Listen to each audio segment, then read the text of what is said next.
Look, man, I don't know who taught you to be an Uber, but you... Shut up. Now, I have a little plan for you. You're part of a book club now. You're going to read a book. What the hell did you kidnap me for that? It's hard to find people to read.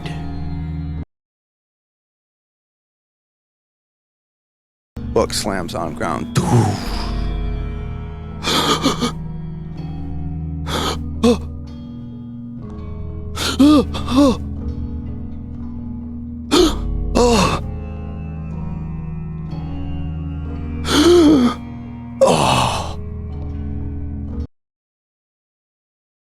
All right, so Dune, the new movie just came out, and I'm not gonna lie, it got me back into reading. To be quite honest with you guys, I really liked Dune a whole lot. I always knew that it was an intense book series. It had always been described to me as very thorough, very difficult to get into. But I didn't expect to read the first and then read at least 4 more of them within the same week. I never do that. I can hardly ever read that much. Nearly without break. I finished all the way up to God Emperor of Dune. The biggest parts of the book for me are all of the different factions that we get to explore and their moralities throughout the length of the book. There's lots of them. We get immediately introduced to the Kaladins, the Atreides, where the Atreides rule.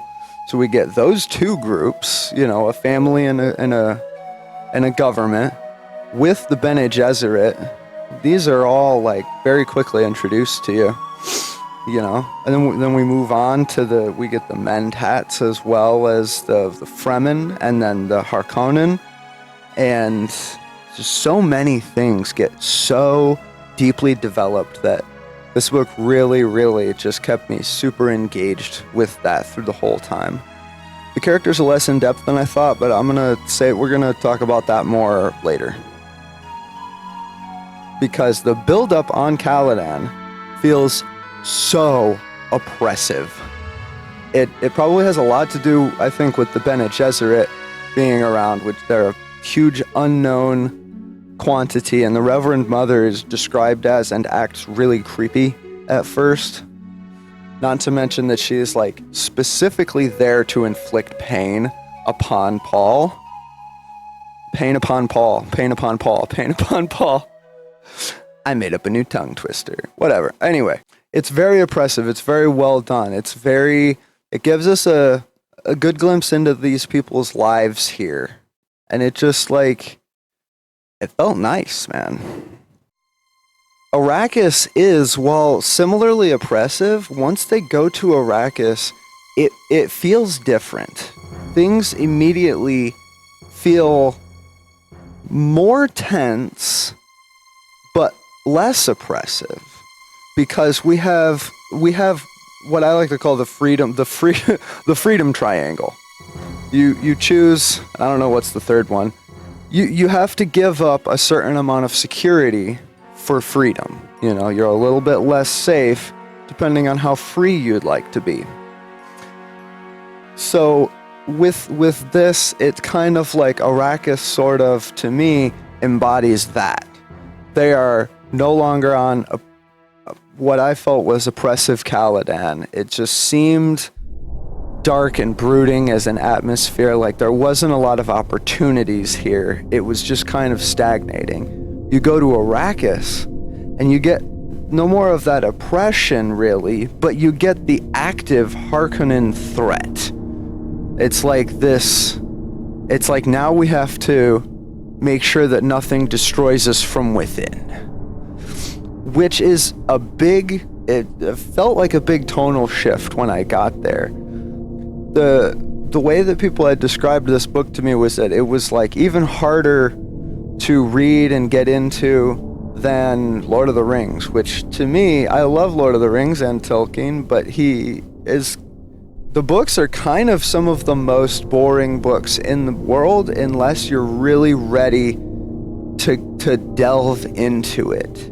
It's not like a quick consumption type of material. It really is, it's heavy. It gives you a lot to think about. This was less like that than I think people had described to me before. It's much more approachable than it seems or has been made to seem before. Oh yeah, quick shout out Duncan Idaho. He's definitely dope as hell. I love Duncan Idaho. I'm glad. I think that in the movie, bro, what was his name? Jason Momoa. Jason Momoa was perfect. Absolutely perfect. Dr. Yue. I had a lot more about Dr. Yue though. As a character, he's very, very interesting, but his introduction and the way that they tell you about his character is very, very strange to me. Our first introduction to the character is a quotation at the beginning of the chapter, and it states very clearly that Dr. Yue is a spy, not necessarily a spy, but he's a traitor. There is something that is going to happen. Something bad is going to happen. We know that very quickly, even before we've even really been introduced to Dr. Yue or seen him at all. This is strange. This is a really interesting choice. It doesn't negatively impact the mystery at all either, which is, it feels strange to say because it's like, spoilers, Dr. Yue is a traitor. But what we explore instead is Dr. Yue's journey to that decision. We know he's going to make that decision, but then we dive deep into why he made that decision. It's very interesting because the why, spoilers, saying things like Dumbledore dies, spoilers, is not spoilers. Dumbledore dies is not a spoiler. You still have no idea how that happened or how we got there at all. There are still just as many questions, but now they feel more urgent. It is not a spoiler of the story to know that he dies, but to know how that happens is. You guys feel me? So with that in mind, Dr. Yue is, in this book, one of my, like, to watch his story unfold is one of my favorites because it's like this, we know the whole time. It's like a train wreck we know is going to happen. But how? How are we going to get there? How does the train crash? It's like watching a Final Destination movie. What kind of Rube Goldberg machine is going to go off and kill this person? Fun stuff. I thought it was really, really fun. And also, it does a very good job humanizing Dr. Yue and his decision. It's not something that I would agree with, but he is his own individual and he made his own choice. It feels very natural that a person could make the decision for the reasons that he states. That's just something I really liked about the characters. Now, as far as like the rest of the characters, most of them are pretty, not bare, but like in the background. This is not an exploration of characters. This is an exploration of events and philosophy. This is how different groups' moralities and ways of life conflict with each other and how they can adapt to those conflicts and problems that they have. It's really, really, really interesting to me because more of a modern fantasy reader, so my expectations are geared a lot towards character. This is like the thing that exists in like a lot of modern literatures. We dive deep into the characters. There's less of the world events and more of the character events. A story like One Piece can balance those very beautifully, but, you know, we don't always get both. world-oriented. It's less about how the individuals in the events feel, more about the impact of those events on the world at large. And boy, do we get a lot of impacting world events in Dune. Holy shit. It was a doubt that I had. It is strange that there are no chapter numbers. Why are there? It's so hard to pinpoint. I read this on an ebook, but my e-reader is not like great. It doesn't super function well, and so it was hard for me to find and stay within the chapters that I had already read. So that was a little frustrating. That would have been a lot better had I had a physical book, for sure. But, not everything can be perfect all the time. I have no problems with no chapters. It's cool. It's artistic, The quotations that he does start the chapters with are very, very cool.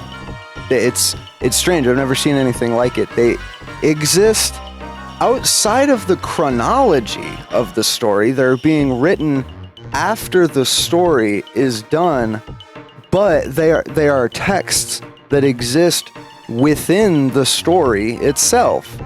Like, we are watching history be written for this universe. Really, really was super cool. It was very super cool. The chapter headlines are like news articles almost. It's very fun. It's a very fun exploration.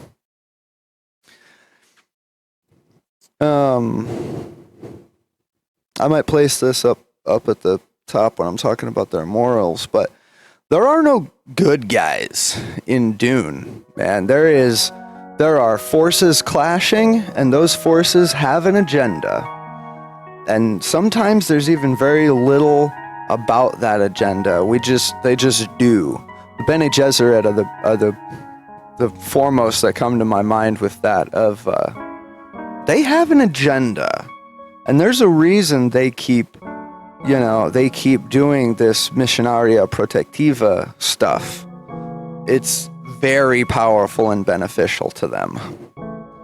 But as we go further in the books, it is even more interesting to explore that. And that's why I like the fact that there aren't really any good guys in Dune. Everyone is at least slightly morally reprehensible, and that reflects the real world to me. There are no perfect humans. There are no perfect moral superior beings. Every human struggles with this. Paul is an intensely interesting character. Because, I don't know, at least to me, it seems like very obvious the whole time that Paul kind of vibes like a school shooter that was raised like a king. He kind of feels like a rich boy would in a feudal type era. He feels like, while he is young and does not currently understand much of what's happening, he very much will be willing to be complicit with it later. Now, I do like the movie's difference, where the movie he seems less okay with it. In the book, I guess he does call it his terrible purpose. He knows that he is going to do something, but it seems more ambivalent about, it's just something. I don't know what it is. In the movie, he's very much more outright, this is going to be bad. This is going to be bad. And then, I don't remember exactly, so I'm probably misremembering, but I don't think there's any of the stuff in the movie about, Chani, Mom, I can't go south. If I go south, the war starts. I don't know if he had that much worry about that in the book. In the book, things are drawn out at certain points, and then very much abbreviated at others. I would say that Frank Herbert seems like the type of author to lengthen a philosophical conversation between his characters and then abbreviate the action that may have happened, you know? So if there's like the Bene Gesserit are having some kind of spooky meeting, that'll be a very in-depth scene. But if Duncan Idaho is like killing some dudes, it'll probably be a very short, less than a page total, and then the action will be boom, boom, boom, here we go. That happens throughout the whole series, as far as I could tell. It's not an action or fight-oriented series. This is exclusively about the tea, the philosophical tea, my boys. All right. Well, anyway, this is a fantastic book. 100% glad that I read it. If you are at all into sci-fi, like space stuff, a little bit of fantasy elements, some I don't know what to call it, a hard magic system, soft magic system. I really don't know. Some very esoteric magic and just a whole lot of cool ideas. You should definitely check it out. You can read Dune solo, and it is the only one that you read, and you can get everything out of it that you need. And if you are still curious, you can read more. Though I would recommend reading Dune Messiah, because, and this is another reason I was so confused about why did Frank Herbert have to write Dune Messiah?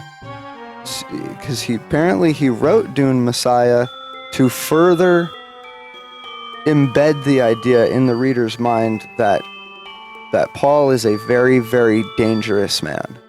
A very dangerous idea and a very dangerous man. That, to me, is very, very clear in the first book. Very extremely clear. Even at the end, it's not even subtext. He damn near says it outright. I should pull up the quotation, but he straight up says how dangerous Paul is in the book. So to me, the fact that Messiah needs to exist is baffling, but it is very much the epilogue of Dune. And it is kind of required reading if you want to know what happens to Paul, especially. Yeah, fantastic book. Can I fucking leave this basement now, bro?